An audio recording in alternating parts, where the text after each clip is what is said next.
សង្គ្រោះសួរវិលមកសាជាថ្មីនៅការបង្រៀនភាសាកូរ៉េរបស់ខ្ញុំហើយថ្ងៃនេះដែរខ្ញុំមានមេរៀនមួយដែលទាក់ទងទៅនឹងពាក្យមុតហើយនឹងទម្រង់វេយ្យាករណ៍ជីមុតថាដាដែលពាក្យពីរហ្នឹងដែលវេយ្យាករណ៍មួយហ្នឹងហើយនឹងពាក្យមួយហ្នឹងវាមានអត្ថន័យដូចគ្នាវាមានអត្ថន័យថាមិនអាចអញ្ចឹងកុំឲ្យខាត់ពេលយើងបន្តទៅមើល slide បន្ទាប់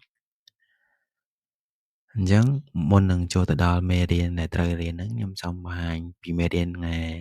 ខ្ញុំរៀនថ្ងៃមុនទាក់ទងទៅនឹងអាននិងជាថាជាណាយោហ្នឹងអញ្ចឹងអឺអានជွားយោជွားជាណាយោហ្នឹងគឺដាក់ស្មើគ្នាហ្នឹងគឺទម្រង់ហ្នឹងវាស្មើដូចពាក្យដែលយើងត្រូវរៀនថ្ងៃហ្នឹងអញ្ចឹងអានវាស្មើនឹងទម្រង់វេយ្យាករណ៍ជាណាយោគ្រាន់តែថាទម្រង់វេយ្យាករណ៍វាផ្លូវការជាងហើយនឹងគួរសមជាងអញ្ចឹងណាដូចខ្ញុំដាក់អក្សរខ្មែរនៅខាងក្រោមហ្នឹងអញ្ចឹងមេរៀនថ្ងៃហ្នឹងអត់ខុសគ្នាពីទម្រង់ហ្នឹងមកនេះអញ្ចឹងយើងចូលទៅមើលទាំងអស់គ្នាអញ្ចឹងយើងមើលរូបភាពនេះរូបភាពហ្នឹងមិនដែរអ្នកស្រីហ្នឹងមានការងារច្រើនហើយនេះគេទេមកដាក់ក្នុងភាសានេះគេដាក់ថា I can't too much work អញ្ចឹងមែនថាមិនអាចទៅបានទេមិនអាចបានទេការងារច្រើនពេកអញ្ចឹងយើងទៅមើលអស់គ្នាច្រើនទេមុតកាយោខ្ញុំមិនអាចទៅទេអញ្ចឹងដោយសារតែមានការងារច្រើនអញ្ចឹងឆនឿនមកកាយោហ្នឹងវាស្មើនឹងឆនឿនខាជីមួយថេអូអញ្ចឹងខ្ញុំមិនអាចទៅបានទេអញ្ចឹងគឺវាស្មើគ្នាជាខ្ញុំមើលរូបភាពនេះមិត្តភ័ក្តិសុទ្ធតែញ៉ាំអាល់កុហុលដូចជាប៊ីយ៉ាដូចជាអញ្ចឹងទៅឬក៏ cocktails អីចឹងទៅអញ្ចឹងអ្នកស្រីនឹងថាឆនឿនស៊ូលមួយម៉ាសយោខ្ញុំមិនអាចផឹកស្រាបានទេអញ្ចឹងខ្ញុំមិនអាចញ៉ាំស្រាបានទេអញ្ចឹងវាស្មើឆនឿនម៉ាស៊ីជីមួយថេអូឆនឿនម៉ាស៊ីជីមួយថេអូខ្ញុំមិនអាចផឹកស្រាបានទេអញ្ចឹងមេរៀនថ្ងៃនេះខ្ញុំចង់បរៀនអំពីមួយហើយនឹងជីមួយថេអូនេះ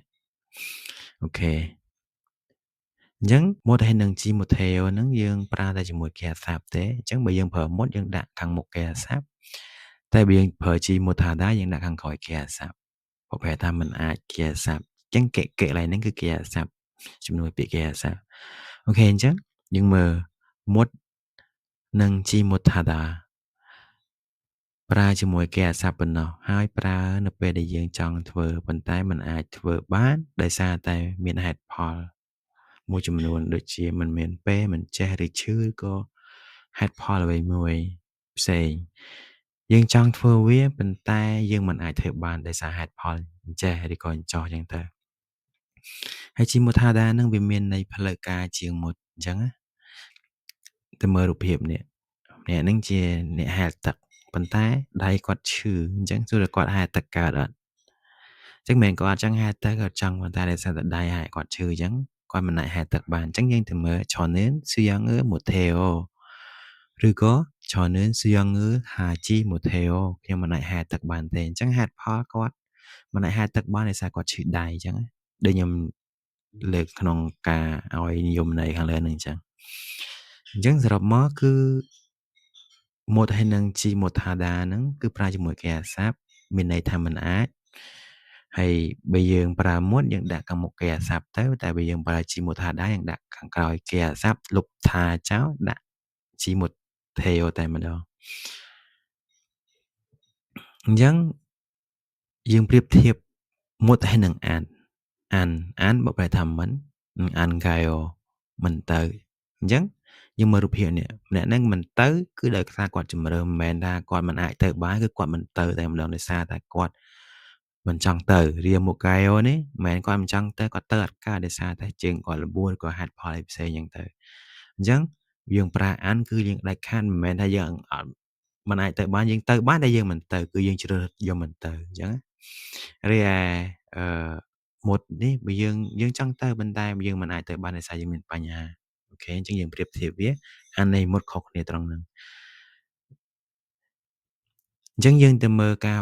ប្រៀបធៀបបន្តទៀតភាពខុសគ្នារវាងអានជាអានថាហើយនឹងមុតហើយនឹងជីមុតថាដាអញ្ចឹងយើងមើលការប្រើប្រាស់របស់អានប្រើបានទាំងគេអាសាប់ឯគុណនាមហើយចំពោះមុតហើយនឹងជីមុតថាដាវិញប្រើបានតែជាមួយគេអាសាប់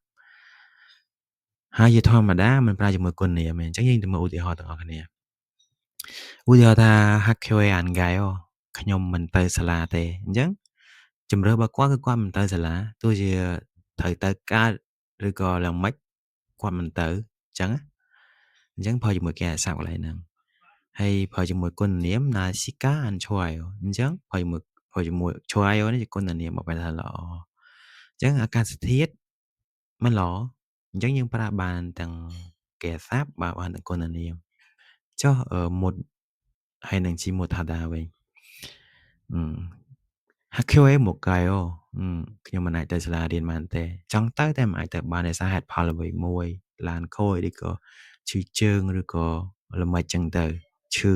ចូលពេទ្យឬអីចឹងទៅអញ្ចឹងយើងប្រើជាមួយគេអាសាប់បាន Nashika មកឈ្វៃអញ្ចឹងយើងមិនអាចប្រើជាមួយគុណនាមបានទេយើងនិយាយទៅគេជនជាតិកូរ៉េវាស្ដាប់បានប៉ុន្តែវាអត់ត្រូវជាមួយវេយ្យាករណ៍អាកាសធាតុមិនអាច